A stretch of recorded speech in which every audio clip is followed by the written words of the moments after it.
ધોરણના વિદ્યાર્થીઓ, કોમર્સ હોય કે આર્ટ્સ હોય, તમામ વિદ્યાર્થીઓ માટે આપણે જે વાત થઈ હતી એ મુજબ કે 5 મોસ્ટ ઇમ્પોર્ટન્ટ મારા તરફથી જે પેપર છે એ પેપર વિથ સોલ્યુશન આજે આપણે સેકન્ડ પેપર સ્ટાર્ટ કરવા જઈ રહ્યા છીએ.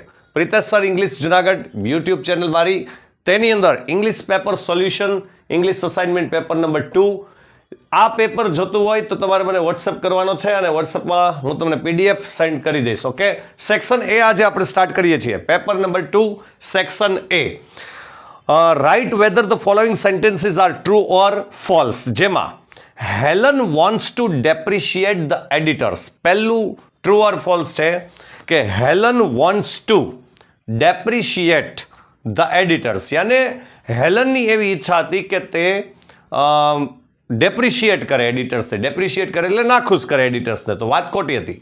એણે એમ કીધું હતું કે મારી ઈચ્છા એવી નથી કે હું એડિટર્સને નાખુશ કરું. તો દેટ મીન્સ આ વાક્ય છે એ ફોલ્સ આવશે. આન્સર પેપરમાં આ રીતે જ લખજો, ટ્રુ ઓર ફોલ્સ. વાક્ય લખવાની જરૂર નથી. ઓકે, બીજું છે ફિયર ઇઝ અ બાર અથવા બેર ટુ ફ્રીડમ, યાને નડતર. ડર છે એ આઝાદી માટેનું નડતર છે. તો વાત તો સાચી ભાઈ કે ડર છે, મનમાં ડર હોય, ફરજિયાતપણું હોય, આ બધું શું છે કે એ આઝાદી તમને મનની અપાવે નહીં, તો એ નડતર છે. તો વાત તો સાચી છે, true. Next, the only expression which is superior to headache. એકમાત્ર અભિવ્યક્તિ કે જે હેડેક કરતાં પણ વધુ ચડિયાતી છે એ છે ઇનડિસ્પોઝિશન. તો વાત તો સાચી છે કે એ ઇનડિસ્પોઝિશન જ હતું, બરાબર છે. તો એ પણ આવશે ટ્રુ. Next, 3 conventional આર્સ. 3 પરંપરાગત આર હતા, એ રિપેર, રિક્લેમ અને રિસ્ટોર. તો આ વાત ખોટી છે. 3 પરંપરાગત આર આ નહોતા, બરાબર. આ એડિશનલ હતા, આ વધારાના હતા, બરાબર છે. રીયુઝ, રિડ્યુસ આ બધા હતા કે જે 3 હતા એ. તો અહીંયા આવશે આ વાક્ય ફોલ્સ. કન્વેન્શનલ 3 આર આ નથી. ઓકે, ચલો નિયરેસ્ટ મિનિંગ. બેરિયર આપ્યું છે, બેરિયર. બેરિયર એટલે અડચણ. તો એમાં ઓબ્સ્ટિકલ પહેલું ઓપ્શન, બિલીવ બીજું ઓપ્શન, સપોર્ટ ત્રીજું ઓપ્શન અને રિમેઇન ચોથું ઓપ્શન. તો બેરિયર એટલે અડચણ, તો એ જવાબ આવશે ઓબ્સ્ટિકલ. ઓબ્સ્ટિકલ એ જવાબ આવશે. પછી 6થા નંબરનો છે ગ્રેડિયન્ટ. ગ્રેડિયન્ટ એટલે ઢાળ કહેવાય. તો એમાં એ ઓપ્શન છે સ્લો, બીજું છે સ્લોપ, ત્રીજું છે સ્ટ્રોંગ અને ચોથું છે ફાસ્ટ. તો એમાં આવશે સ્લોપ, ઢાળ. તો બોમ્બે સ્લો, સોરી સ્લોપ, ઢાળ. નેક્સ્ટ, ઇન્સોનિયા. ઇન્સોનિયાનો મતલબ થાય અનિદ્રા, યાને નીંદર નો આવે તેનો રોગ, અનિદ્રાનો રોગ. તો પહેલું એ મેડનેસ, બીજું સ્લીપલેસનેસ, ત્રીજું હેપીનેસ અને ચોથું છે ડિસ્ટ્રેસ. તો આવશે બોમ્બે સ્લીપલેસનેસ. સ્લીપલેસ અને એમાં નેસ, એવી રીતે એવું સ્લીપલેસનેસ એટલે અનિદ્રાનો રોગ. ચલો હવે select the most appropriate language function, યાને ફંક્શન કયું છે આ વાક્યમાં તે ઓળખીને બતાવો. એમાં ઉપર 4 ઓપ્શન આપણને આપ્યા હોય, એક વધારાનું હોય, 8, 9 અને 10 નંબરનો ક્વેશ્ચન. હવે આમાં છે ને 8, 9 અને 10 નંબરના ક્વેશ્ચનમાં તમારે ક્વેશ્ચન લખવાનો છે અને વાક્ય લખવાનું છે અને પછી એની નીચે તમારે એનો જવાબ લખવાનો છે. ઓકે, પહેલું ઓપ્શન આપ્યું છે રિપોર્ટિંગ. રિપોર્ટિંગ એટલે ઇનડાયરેક્ટ નેરેશન, એટલે કે ઇનડાયરેક્ટનું વાક્ય. Offering advice. એડવાઇસ એટલે સજેશન કયો, એડવાઇસ કયો, શુડ, ઓટ ટુ કે હેડ બેટર વાળું વાક્ય. Conditioning in the past. Conditioning the past, condition in the past જેને કહેવાય ઇફ અને હેડ વાળું વાક્ય અથવા હેડથી શરૂ થતું વાક્ય જો હોય તો. અને મેકિંગ સપોઝિશન યાને ધારણા, એઝ ઇફ, બરાબર છે. તો પહેલું વાક્ય છે C side that she was tired. C side that she was tired. હવે આ સી સાઇડ ધેટ, હવે ધેટ વાળું વાક્ય છે એટલે સ્વાભાવિક વાત છે આ રિપોર્ટિંગ બતાવે છે. રિપોર્ટિંગ બતાવે છે, ઇનડાયરેક્ટનું વાક્ય બતાવે છે. પછી છે ઇફ દે હેડ ઇન્વાઇટેડ અસ, કે જો તેઓએ અમને આમંત્રણ આપ્યું હોત તો, બરાબર છે. જો આવું છે ઇફ અને હેડ વાળું એટલે એને કહેવાય કન્ડિશન ઇન ધ પાસ્ટ, અથવા આમાં આપ્યું છે કન્ડિશનિંગ ધ પાસ્ટ, બરાબર છે. Next you should revise, you should revise. હવે શુડ વાળું વાક્ય છે, સ્વાભાવિક વાત છે, એટલે ઓફરિંગ એડવાઇઝ, બરાબર છે. એડવાઇઝ કેવાશે, રાઈટ.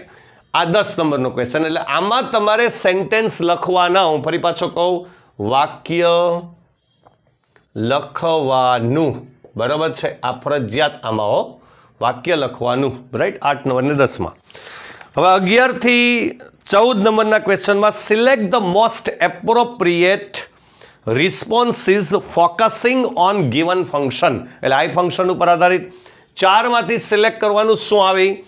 જો પ્રિન્સિપાલ કહે છે which of the following students, અથવા which of the students do you think will score the highest in NEET. આમાંથી કયા સ્ટુડન્ટ છે કે જે હાઈએસ્ટ સ્કોર કરશે નીટમાં? કમ્પેરિઝન કહેવાનું. કમ્પેરિઝન એટલે ડિગ્રી. ડિગ્રી એટલે એઝ સો એઝ વાળું વાક્ય હોઈ શકે, ER કે મોર ધેન વાળું હોઈ શકે, અથવા ધ અથવા વન ઓફ ધી વાળું સુપરલેટિવ હોઈ શકે. 3માંથી એક ડિગ્રી હોઈ શકે. તો અહીંયા જો એમાં વાંચીએ તો હેમલ વિલ સ્કોર હાઈ, આમાં ડિગ્રી નથી એટલે cancel. Hemal will score better in NEET, better તો બેટર ધેન હોવું જોઈએ, નથી. Hemal will be good in NEET, આમાં ડિગ્રી નથી. Hemal will score higher than, જો આવ્યું higher than any other student, તો આ ડિગ્રી છે, ડી આવશે, બરોબર છે. ડી ઓપ્શન આન્સર આવશે. Next Abhinav, Suhas is doing a part time job with studies. Y? Part time job કરે છે સ્ટડીઝની સાથે. વાય? શું કામ એને? વરુણ કહે છે blank expressing purpose.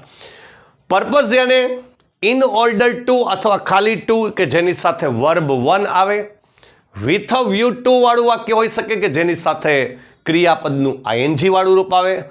So that અથવા ઇન ઓર્ડર ધેટ વાળું વાક્ય હોઈ શકે કે જેના પછીના વાક્યમાં હો, જેના પછીના વાક્યમાં કેન, કુડ, મે અથવા માઇટ કાળ મુજબ આવશે. ઓકે, તો જરા જોઈએ. જો પહેલામાં જ સો ધેટ છે. ઓકે, હવે અહીંયા કાળ તો વર્તમાન જ છે, એટલે કે ભૂતકાળ નથી, વર્તમાન જ છે, તો વર્તમાનમાં જ જવાબ હોવો જોઈએ. સો ધેટ હી કેન, વર્તમાનમાં જ જવાબ છે. હવે મારો એક્સપિરિયન્સ કહે છે, આમ આની વાત નથી કરતો, આ 12 નંબરના ક્વેશ્ચનની વાત નથી કરતો, પણ મારો એક્સપિરિયન્સ કહે છે MCQમાં એ ઓપ્શન આન્સર હોય ને, આમ લાગે એ, તો એ ટીક નહીં કરવાનું, ચારેય વાંચવાના. કદાચ બોથ વાળું અથવા કદાચ ઓલ ઓફ ધીઝ વાળું આન્સર બની શકતો હોય તો ખોટું પડી જાય. ઓકે, જેમ કે આમાં જ છે, જો સો ધેટ કે ઇન ઓર્ડર ધેટ બે એક જ કહેવાય. હી આવ્યું છે, કેન આવ્યું છે, બધું એક જ કહેવાય, રાઈટ. એટલે બેય સાચા વાક્ય છે. જો હોય તો બેય સાચા છે, બાકી નથી. બીકોઝ તો કારણ બતાવે, એટલે આનો હાલે, પર્પઝ ના બતાવે, રાઈટ, એટલે એ નહીં ચાલે. તો બોથ વાળો ઓપ્શન છે એ આપણે ક્લિક કરવો જ પડે, રાઈટ. બોથ વાળો ઓપ્શન, કારણ કે સો ધેટ એ સાચું છે, તો ઇન ઓર્ડર ધેટ પણ સાચું જ છે. ઓકે, 13મા નંબરમાં મેનેજર, વાય ડીડ, જો કાર્ડ જોઈ લ્યો, did you come to office late, showing time, time યાને એઝ સૂન એઝ, સાદો ભૂતકાળ મોટા ભાગે. No sooner did dash dash dash then, આવું વાક્ય હોઈ શકે. હાર્ડલી અથવા scarcely had dash dash dash when, આવું હોઈ શકે.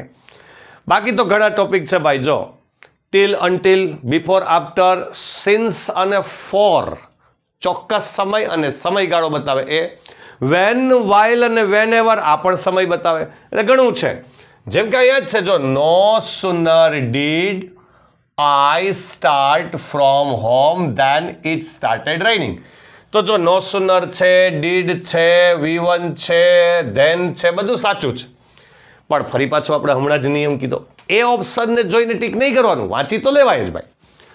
બી, બીકોઝ કારણ બતાવે, સમય નો બતાવે. How heavily it was રેઇનિંગ. હવે આ તો ઉદ્ગાર વાક્ય છે, આનો ચાલે. The rain was so heavy that. હવે સો હેવી ધેટ એટલે એ તો રિઝલ્ટ વાળામાં આવે, બરાબર છે, એટલે એ ના ચાલે. તો ટાઈમ વાળો એક જ પોઈન્ટ થયો, એ થયો એ ઓપ્શન. ઓકે, તો જવાબ આવશે એ ઓપ્શન. નાઉ નેક્સ્ટ 14 અને last. Jayesh, how does your friend play tabla? કઈ રીતે તમારા ફ્રેન્ડ છે એ તબલા વગાડે છે? ઓકે, મેકિંગ સપોઝિશન, મોસ્ટ અને most important topic, making supposition. Okay, as if અને વેર વાળી વાક્ય રચના મોટા ભાગે હોય છે. એઝ ઇફ અને વેર વાળી વાક્ય રચના મોટા ભાગે. ઓકે, ડિસ્પાઇટ એટલે છતાં થાય, જે કોન્ટ્રાસ્ટમાં આવે, આમાં નો ચાલે. યુઝડ ટુ વાળી વાક્ય રચના habitual action in the past થાય, ન ચાલે.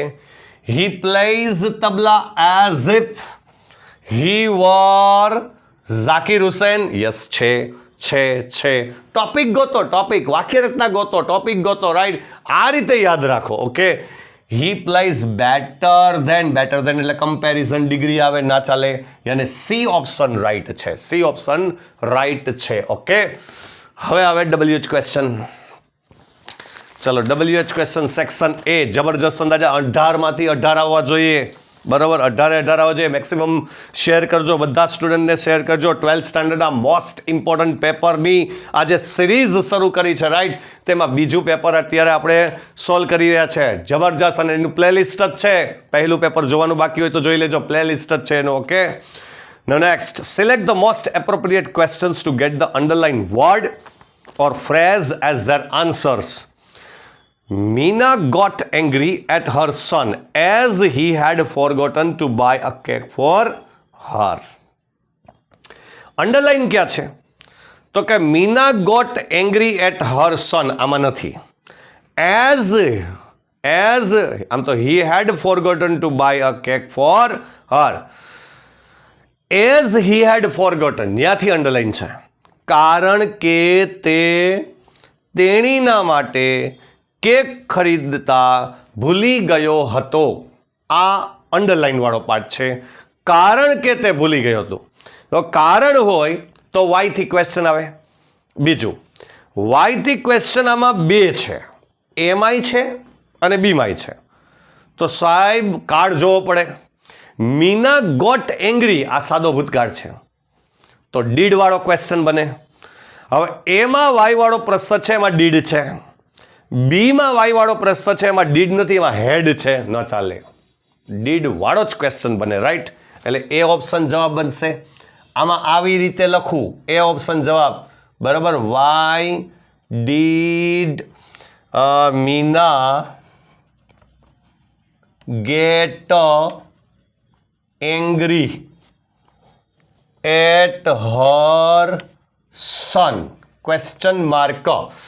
આજે 11 થી 14 નંબરમાં કઈ રીતે લખવું? તો એમાં આ રીતે જ લખું ભાઈ, બરાબર છે. માનો કે 11 નંબરનો ક્વેશ્ચન છે, આ ક્વેશ્ચન લખવાની જરૂર નથી. ઓકે, 11 નંબરનો ક્વેશ્ચન છે, એમાં ડીમાં જે આ વાક્ય છે એ, રાઈટ, આવી રીતે લખું. ઓકે, ચલો 12. Due to his laziness. Due to એટલે ના કારણે, લેઝીનેસના કારણે Rajni lost the chance of promotion. Lost the chance, પાછો સાદો ભૂતકાળ, પાછું કારણ જ છે. વાય વાળો પ્રશ્ન બનશે. ફરી પાછામાં વાય વાળા બે ક્વેશ્ચન છે, ફરી પાછા વાય વાળા બે ક્વેશ્ચન છે. હવે તમને ક્લિક થવું જોઈએ કે વાય વાળા બે ક્વેશ્ચન. ઓકે, સાદો ભૂતકાળમાં વાક્ય છે. ઓકે, ડીડ વાળો ક્વેશ્ચન બને. Yes, right. તો ડીડ વાળો ક્વેશ્ચન બને, ડીડ વાળો ક્વેશ્ચન બને તો ડીડ વાળો એક જ ક્વેશ્ચન છે, બીજો વોઝ વાળો છે. વોઝ વાળો ન ચાલે. Why did Rajni lose the chance of promotion. The chance of promotion. Okay, now next, a teacher feels proud. Teacher ને કેવું લાગે છે? ફીલ્સ કેવું લાગે છે? પ્રાઉડ, ગર્વની લાગણી થાય છે. when his student wins a prize, જ્યારે એના વિદ્યાર્થી છે wins a prize, પ્રાઇઝ જીતે તો એને કેવું લાગે? કેવું લાગે? પ્રાઉડ ફીલ થાય. હા, બરાબર છે. બોલ તો પ્રાઉડ ફીલ થાય, એમાં કંઈ વાંધો નહીં. હા, તો હાઉ કેવું લાગે? હવે કેવું લાગે વાળો એક જ જવાબ છે ભાઈ, બી. How does a teacher feel? How does a teacher feel when he is a student? When he is a student wins a prize.